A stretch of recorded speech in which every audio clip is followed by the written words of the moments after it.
ఈ వీడియోలో మనం సంఖ్యలతో అమరికలు ఎలా ఉంటాయో తెలుసుకుందాం. వీటిని ఇంగ్లీష్లో నంబర్ ప్యాటర్న్స్ అని పిలుస్తారు.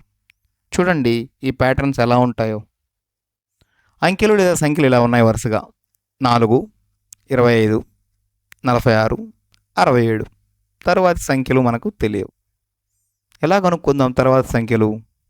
చూడండి ముందు 4 ఇచ్చారు, తర్వాత 25, తర్వాత 46, తర్వాత 67. 4 నుంచి 25 రావాలంటే ఎంత కూడాలి? 21, అవునా? అదేవిధంగా 25 నుంచి 46 రావాలంటే ఎంత? 21 కూడాలి. అదేవిధంగా 46 నుంచి 67 రావాలంటే మరొక 21 కదా. మరి మనకు తర్వాతి సంఖ్య కావాలి అంటే 67కి ఎంత కూడాలి? 21 కూడితే 88. అదేవిధంగా 88కి మరొక 21 కూడండి, ఎంత వస్తుందండి? 109. కాబట్టి ఈ వరుస క్రమంలో ఈ సంఖ్యలు ఇలా ఉన్నాయి.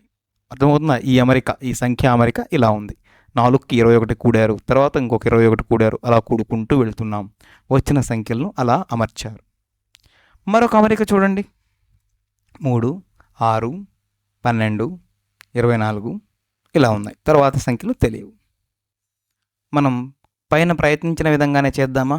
3 నుంచి 6 రావాలంటే ఎంత కూడాలి? 3 కూడాలి. మరి 6 నుంచి 12 రావాలంటే 6 కూడాలి.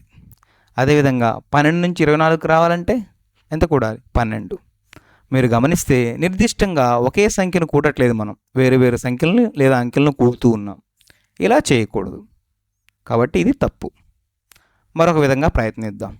3 నుంచి 6కి రావాలి అంటే గుణకారంలో ఏ విధంగా చేయొచ్చు? 3ని మనం 2తో గుణిస్తే 6 వస్తుందా? వస్తుంది. అదేవిధంగా 6ని 2తో గుణించి చూడండి, 12 వస్తుంది కదా, వచ్చింది. అదేవిధంగా 12ని 2తో గుణించి చూడండి, 24 వస్తుంది. ఒకే అంకెతో మనం గుణిస్తూ వచ్చాం. మరి అదేవిధంగా 24ని 2తో గుణిస్తే ఏమొస్తుందండి? 48.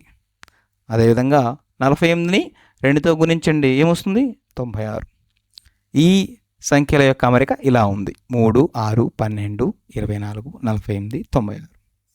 చివరగా సంఖ్య అమరిక ఎలా ఉందో చూడండి. మరొక ఉదాహరణ. 3, 6, 9, 12 తరువాతవి తెలియవు. మరి 3 నుంచి 6కి రావాలి అంటే ఎంత కూడొచ్చు? 3 కూడొచ్చు. మరి 6 నుంచి 9కి మరొక 3. మరి 9 నుంచి 12కి రావాలంటే మరొక 3. మరి 12 తర్వాత అంకె రావాలంటే లేదా సంఖ్య రావాలంటే మనం ఎంత కూడాలండి? మరొక 3 కూడుదాం. ఎంత వస్తుంది? 15 వస్తుంది. మరి 15కి మరొక 3 కూడితే ఎంత వస్తుందండి? 18. ఇచ్చిన సంఖ్యాక్రమం లేదా సంఖ్య అమరిక మూడవ ఉదాహరణలో ఇలా ఉంది. 3, 6, 9, 12, 15, 18. ఈ వీడియోలో మనం ఏం నేర్చుకున్నాం?